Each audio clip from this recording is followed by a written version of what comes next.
Good day, friends, and a warm welcome to episode 20, season 2 of 4D Detailed Discussion and Dialogue in Indian Diabetes.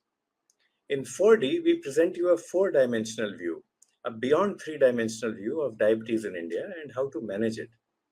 The beauty of 4D is that not only does it talk about the challenges that we face, we also talk about solutions and we talk from the grassroots. We have a wonderful speaker with us today. A warm welcome to Dr. Rakesh Bobba, who is an endocrinologist working at Ramesh Hospitals in Vijayawada. Warm welcome, Dr. Rakesh. Thank you, sir.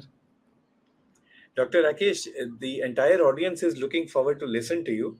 Our topic is cardiovascular disease and diabetes.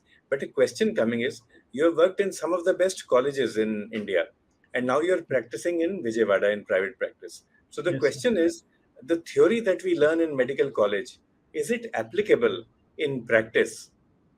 Or is it not applicable at all, or is it an in-between path? So most of the time it's an in-between path. So we shouldn't blindly follow the theory. We should also know the practical approaches, like what are the challenges faced by the patients and how can we overcome these challenges. So we look forward to learning from you, Dr. Rakesh. Our topic is heart disease and diabetes. Both are important problems in the country. Feel free to take the stage, sir. Thank you, sir. Can I get my slides? So good evening all. Myself, Dr. Rakesh Bobba. I'm working as a consultant endocrinologist at Ramesh Hospitals, Vijayawada. Today, I would like to discuss on diabetes and cardiovascular disease, the partner in crime. India is home to the second largest diabetic population in the whole world. So, according to the latest ICMR study, which was published in Lancet last year, the prevalence of diabetes is as high as 11.4%. So, more than 100 million people in India, adults, are affected with diabetes. And sadly, most of them are unaware of their diabetic status. And this diabetes, when untreated for a long period of time or when poorly controlled, leads to increased risk of both microvascular and macrovascular complications. Sadly, many studies have shown that in Indian population, only 30% of our diabetic population has good glycemic control of less than 7%. So majority, like more than nearly 70% of our population have poor diabetes control. And this poor diabetes control in the long term, it acts as an increased risk factor for developing both microvascular and macrovascular complications. So cardiovascular disease is one of the most feared complication in diabetes. So it is one of the major cause of both morbidity and mortality. And diabetes are known to have 2 to 3 times increased risk of cardiovascular disease. And sadly, many studies have shown that in Indian population, nearly 10 lakh people die every year due to cardiovascular disease and diabetes. And we Asian population, we Indians, because of our South Asian phenotype, we tend to have this increased risk of cardiovascular disease when compared with Europeans or Western counterparts. We tend to have higher visceral obesity for a lower BMI. We tend to have increased triglycerides levels, small dense LDL, which is more atherogenic, and all this leads to increased risk of developing cardiovascular diseases. So the relationship between cardiovascular disease and diabetes is nothing new. Like we have many long-term studies like Framingham Heart Study, and later studies like DCCT and UKPDS, which have long follow-up. They have shown that diabetes who have poor control are at increased risk for developing heart diseases like cardiovascular diseases, heart failure, myocardial infarction, stroke, etc. And majority of the times we tend to have multiple risk factors, like patients who have diabetes, they also tend to have hypertension, dyslipidemia, smoking, and obesity. So this is like a common soil hypothesis, and all these risk factors together, they increase the atherosclerosis and development of cardiovascular diseases. So the risk of cardiovascular disease in diabetes is like multifactorial, and there is multiple pathogens. They occur together for development of this cardiovascular disease. If we have to discuss this is in brief, due to time constant, usually in diabetes is nothing but an insulin resistant state. And because of this insulin resistance, there are multiple pathways which get affected. So important one of this is the secretion of nitric oxide from the endothelium of our vascular cells. So there is endothelial dysfunction in this insulin resistant state, and diabetes is also a state of low grade inflammation.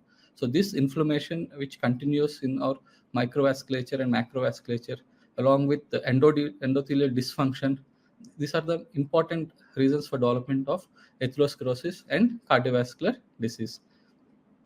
Also, along with diabetes, I have mentioned we have other risk factors like dyslipidemia and hypertension and obesity. So all these they play a role together in causing these cardiovascular diseases. So usually the one of the major pathway is phosphorytol I3 PY3K pathway, which involves the synthesis of nitric oxide for endothelial cells. It is dependent on insulin. So insulin is also a vasodilator. It helps in uh, nitric oxide release from our endothelium. So this is affected in insulin resistant state or like in diabetes. So usually obesity, diabetes, all these are in the metabolic diseases. There is endothelial dysfunction, and this endothelial dysfunction, it plays an important role in development of these cardiovascular diseases. Also, as I mentioned, like obesity and diabetes, they cause like low grade inflammation, and this low grade inflammation and uh, intercellular metabolic changes due to oxidative stress, they lead to development of myocardial infarction, stroke, heart failure in the long term. So the major aim of treating diabetes is to prevent these complications like both microvascular and macrovascular. So diabetes is no longer just glycemic control. So we have been gradually moving from glycemic era to cardiometabolic era. So the main aim of treatment of any diabetic patients is to prevent the development of complications and so that patient can lead a good quality of life. So whenever we are treating any diabetic patients, we have to achieve good glycemic control. Along with, we have to treat other risk factors like dyslipidemia, hypertension, obesity, so that patient doesn't land up in cardiovascular disease. We also have to counsel the patients regarding uh, good healthy lifestyle like regular exercise and to quit smoking, alcohol consumption, and to increase physical activity. So all this would help in preventing or delaying the onset of development of cardiovascular diseases. So in patients with established cardiovascular disease, we have to use medications which are known to halt the progression of cardiovascular disease. Like now we have many newer medications like SGLT2 inhibitors, GLP-1 receptor agonists, so which have shown to have protective effect, not just cardiac safety. So all these drugs should be used in our patients. So coming to the how can we prevent the development of cardiovascular disease, the first thing is to achieve good glycemic control. So as I mentioned, sadly in India, majority of our population still have good, very poor glycemic control. Like majority, nearly more than 70% of our population have HbA1c more than 7. The average HbA1c in Indian patients is in the tune of 8.5 to 9%.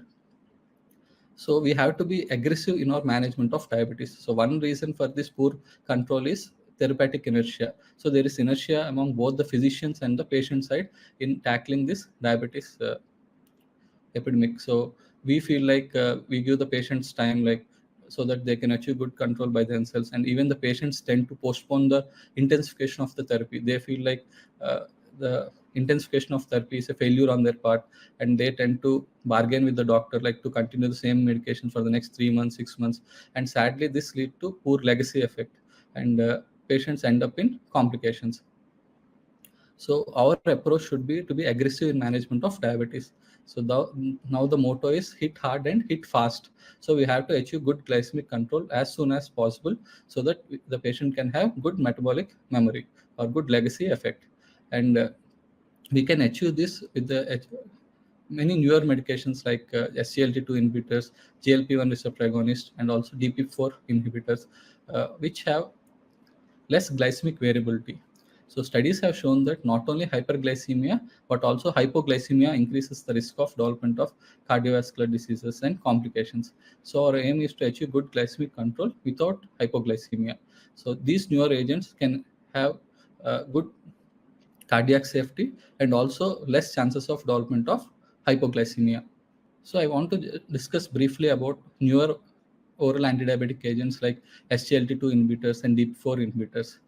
So usually following a debacle with rosiglitazone, the FDA have warranted that all new oral antidiabetic agents should undergo a dedicated cardiovascular outcome trial. So from then onwards, all the DP4 inhibitors, SGLT2 inhibitors, or any newer diabetic agents which have been introduced into the market, they have a dedicated cardiovascular outcome trial. So all the initial trials for DP4 inhibitors, they have shown cardiac safety, that these drugs are safe in diabetic patients without any increasing risk of cardiovascular disease.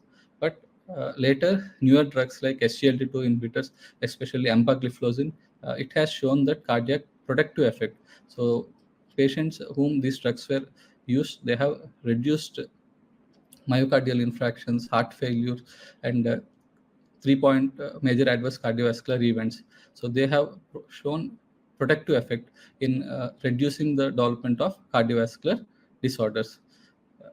Now we have a combination of both these drugs, fixed dose combination available for our patients in Indian market. So these drugs, when used in fixed dose combination, they reduce the pill burden, which increases the compliance. They have less risk of hypoglycemia, and when used together, they have good efficacy. They can reduce HbA1c in the tune of 1.5 to 2%, and this drug can be used safely across all populations, like usually in renal failure till EGFR, even now SGLT2 inhibitors, they have been approved till EGFR of less than 20, and NIP4 inhibitors, though with dose reduction, they can be used in CKD stage 4 and stage 3.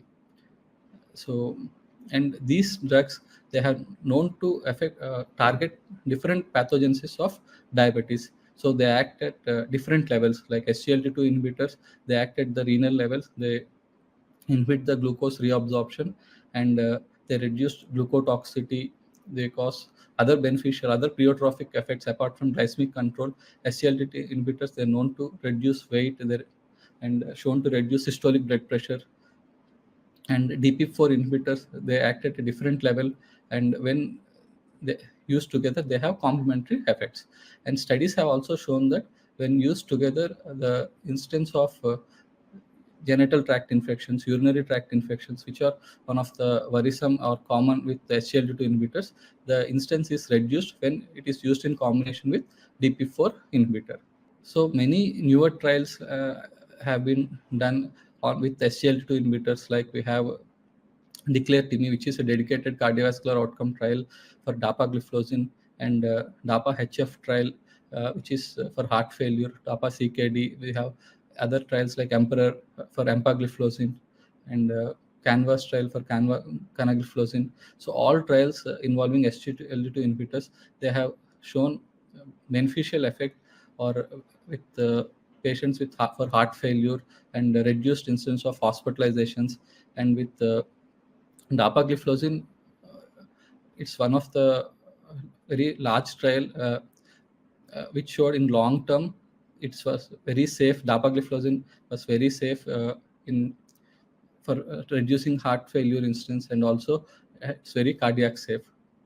So I work in a cardiac institute where I routinely see many number of my heart failure patients, myocardial infarctions. So I even see myocardial infarction in younger age group. So nowadays, even in the age group of 25 years, 30 years, we tend to see patients with cardiovascular diseases.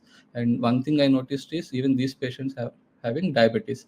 So diabetes is no longer a disease of fourth decade or fifth decade, which were thought of. Now Indians, because of our changed lifestyles and reduced physical activity, even patients in second decade and third decade, they are developing type 2 diabetes. And we had to be a little bit aggressive in our management. So most of the time patients come to us and they request to just stick on to lifestyle modifications, and they want to wait till they develop some amount of like symptoms, like usually hyperglycemia symptoms, like increased urination or increased hunger or tingling sensation of feet. They tend to develop only of the HbA1cs of 8 and 9. and patients, they come to us when they have HbA1c of more than 8 and 9, or some patients in the routine checkup they get to diagnosed with type 2 DM. So all these patients, ideally we have to be a little bit more aggressive. So now the motto is diabetic remission or diabetic reversal. So we have to treat all these patients so they can achieve good glycemic control, and we have to convince the patient that nowadays we can stop the medication. So one of the main concern for our patients is they feel like once if they start the medication they have to continue it for lifelong. But with good lifestyle changes like proper diet and regular physical activity, we can assure them that if they can achieve good glycemic control, we can slowly taper off the diabetic medications, and in some cases we can even stop them completely. And while achieving good glycemic control, as I mentioned, we have to use newer medications like SGLT2 inhibitors or GLP-1 receptor agonists, which are have cardiac protective effect and other pleiotropic effects like weight loss, and can also reduce blood pressure. That's all from my side. So I'll be happy to answer any of your questions. Thank you, Dr. Rakesh. Excellent presentation and really crisp yet comprehensive. Thanks, sir. Dr. Rakesh, you have highlighted so many things, and you have spoken about the fact that heart disease and diabetes are partners in crime. Yeah. So now let's look at hypothyroidism. Yeah. There are some people who are overtly hypothyroid. There are very few of them. Their T3, T4 are low. We know how to treat. There are many, many people in the world, maybe 80, 90%, who are clearly euthyroid because they get their test done. They know they are euthyroid. In between are people with subclinical hypothyroidism. And that is confusing, how to treat, how not to treat. Now, let us draw an analogy. People coming with diabetes, some people will have overt cardiovascular disease. So they come and tell you, sir, I got MI last month. 2 years ago, I had a stroke. So our questions are, what percentage of patients in your OPD are like that? Then after that, the question will be, how many patients can we guarantee in that they don't have any kind of ASCVD? Do we do all the tests to guarantee that they don't have? That is second question. Then the third question is, how many of them may be having subclinical ASCVD in our Indian OPDs? Yes, sir. Sir, I may not be a good candidate because I work in a dedicated cardiac institute. So all of the patients, like majority of them who come to me, they have some amount of cardiac event in the past, or they are worried that they come with typical cardiac symptoms. So most of the patients I see, they have some amount of atherosclerotic cardiovascular disease, and I want to make sure that they don't have any cardiovascular morbidity. So usually I subject them to treadmill test, 2D echo, ECG routinely, all of my diabetic patients. And if I feel like they have a strong family history and other risk factors, even I advise CT coronary angiogram in most of my patients, like in our hospital. And we tend to pick up cardiovascular diseases left and right. So all the patients we subject them to, I have seen, and these diabetic patients, they have multi-vessel disease. Sadly, most of them, they require CABG, coronary artery bypass grafting, rather than just stenting, which is commonly seen with non-diabetic patients. So the message we are getting from Dr. Rakesh is that, first of all, clinical ASCVD is quite common. Secondly, even if not, subclinical ASCVD is also common. So patient may not have the typical, may not have had an MI or may not have had stroke, but when you take the history, you get the symptoms. And when you do the investigations, you find that there is an issue. Third thing we are getting is that this ASCVD is quite malignant. It is severe, it is widely spread, and it can have harmful effects. Sir, one more question. So in thyroid, we divided all patients into three: overt, normal, and in between, subclinical. In ASCVD, we have clinical ASCVD where there is already an episode. Then we have patients with maybe symptoms, but they have not got the episode yet. And we have the normal people. There is something known as atypical ASCVD also. So can you tell us how good you have to be at Hindi, at Telugu, at English to be able to pick up the anginal equivalents?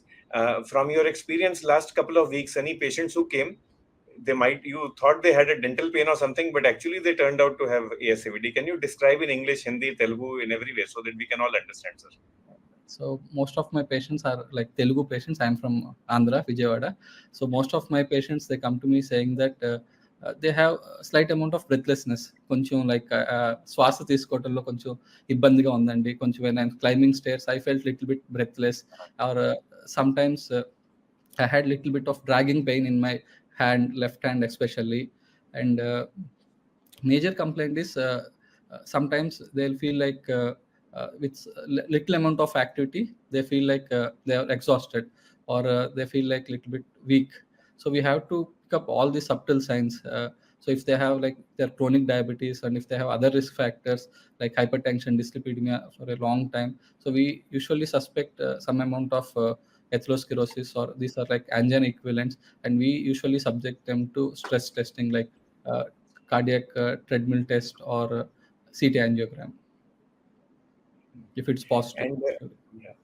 Any other symptoms, like can you sometimes confuse heart disease and diabetes with because we call it silent angina? Can you confuse it with maybe with menopausal symptom, with anxiety neurosis? Any other symptoms that you have encountered? Like usually females like in their 40s and 50s, they come with some kind of vague symptoms like palpitations, or like hot sweats, or like which we usually discard from, like we feel like it's their menopausal. But in long-term diabetics, we have to make a point that we have to rule out this atherosclerotic cardiovascular disease. We shouldn't just like label them as menopausal, and we shouldn't neglect, because some patients I have seen, like they ending up again with a cardiac event like myocardial infarction after 1-2 months. If in the other doctors they have disregarded, saying that just it's a menopausal symptoms. So we have to, every patient we have to make a point that we have to evaluate thoroughly, especially a long duration of diabetes. So this is a strong message that Dr. Baba is giving us. Don't ignore any symptom and evaluate properly. Supposing you are not able to evaluate that day, in the OPD you can just tell the patient, Madam, okay, you have had it once. Come back next week. Maybe Tuesday is a light day in my OPD. Come back Tuesday and then we will evaluate. Or maybe you cannot evaluate yourself. You say you go to this such and such a doctor. He will take good care of you. Another thing we should be aware of is that women with severe vasomotor symptoms have higher chance of ischemic heart disease. So that correlation is also there. Sudden deficiency in estrogen predisposes to uh, ischemic dysfunction or to vascular dysfunction. Just like Dr. Rakesh spoke about the endothelial dysfunction in the beginning, that is also a part of menopause. So, sir, we have Yeah. seen that now there is a problem. We are understanding many of the patients have got ASCVD in our OPD. Many of them may be having subclinical or atypical ASCVD. The symptoms are there. Patient is telling us maybe we are not hearing properly. So, what this means is that we should be giving cardio safe, cardio beneficial drugs to all Yes. our patients. So, now what happens in your OPD, the average gentleman, the average lady? Supposing I tell them one tablet for fasting glucose, one for postprandial, one for heart, one for kidney, one for platelets. So, can you tell us about some of the challenges that you faced maybe in today's OPD? Somebody Yeah. grumbling or getting angry at you for too many tablets. So the thing is, every time the cardiologist will have the top preference. So the patient first visits the cardiologist, then they come to us at the last while leaving the OPD. So the cardiologist by then would have put them on 3, 4, or at least 5, 6 medications, an antiplatelet, sometimes dual antiplatelet, a statin, and if in case of heart failure, they'll be on a diuretic. And other heart failure modifying drugs, and they would have added some amount of any B complex or gastric tablets. So the patient would come to us with a long list of medications already. So his main concern is, so I don't want to take any more medicines, so try to keep it as simple as possible. Like I just want to have like 1, 2 medications, that's it. And they don't like a complicated treatment regimen. So if we complicate it, it's this chance like patients may keep an important medication, so he may skip an antiplatelet drug or statin. He feel like there are number of drugs and skipping one drug may not harm him. So we have to make the patient understand that all these drugs are life saving, and we have to counsel them they shouldn't skip even one drug. What is the role of dapagliflozin sitagliptin FDC in your OPD? So, how frequently do you use and what kind of patients do you use them in, sir? So this fixed drugs combination usually, like if any patients come to me with HbA1c of like if it's a newly detected, if they're having HbA1c of more than 8.59, so I usually start with a dual therapy, like rather than a single drug, a metformin or a dapagliflozin alone. I usually go for a fixed dose combination. So I tend to be a little bit more aggressive in my management, and I counsel them about lifestyle changes. So I tell the patient like if with good lifestyle changes I can try to taper the medication or reduce its power. So I'll try to encourage them, so motivate them to have a good lifestyle, and so that if when they come back in within 1 month or 2 months time, and when they repeat their HbA1c, if it's below a certain point, I can taper or reduce the dosage of them. And this drug, it's has really changed. I can say like our diabetes practice, like a single drug, it can be used in majority of the situations. Like it's cardiac safe in even elderly patients. We can safely use it without any risk of hypoglycemia. Previously, we would have been worried about hypoglycemia, which is very dangerous, especially in cardiac patients, and it can precipitate arrhythmias and sudden cardiac deaths. And this combination, it has high efficacy also. Like even with, it can reduce HbA1c in the tune of 2%, 2.5%. It can safely reduce, and with less side effects, no and life-threatening side effects. So I regularly use this medication. Sometimes if the HbA1c is very high, I use with combination of sulfonylurea, metformin, and uh, other alpha glucosidase inhibitors. Or if I feel like a patient HbA1c is low, or if it's a newly detected, I straightforward give just this single dose, fixed dose combination. That is very heartening to hear, actually. So, of course, it is effective. You can bring the A1C down by about 2.5% if you're starting at 8.5 or 9. But the nice thing you have said is that we can use it irrespective of the type of the patient, whether they have heart disease or not, whether they are elderly or not. And this is a very big boon for us in our Indian OPDs. Sometimes we are so busy. In a busy OPD, there are chances of making errors. I will be the first person to admit I also make many errors in my OPD. But when you are using a combination which is safe, which is beneficial, which has minimal contraindications, very small checklist, very short checklist for a prescription, then the chances of mistakes go down. And also, when you use the same brand or the same FDC again and again, the chances of dispensing error also goes down. The chemists around you, the pharmacists, they also know what medicine to give. And that is, I think, the biggest advantage of these And FDCs. compliance wise also, we our patients, they tend to come back after 3 months, 6 months sometimes. So we can be a little bit safe, no worries like hypoglycemia, because if they tend to take that sulfonylureas for a long time, we don't know when they come to us. They just usually land up in hypoglycemia. They only come to us when they had one severe hypoglycemia. Yeah. But with this drug, we can be little bit assured, like they don't land up in severe hypoglycemia.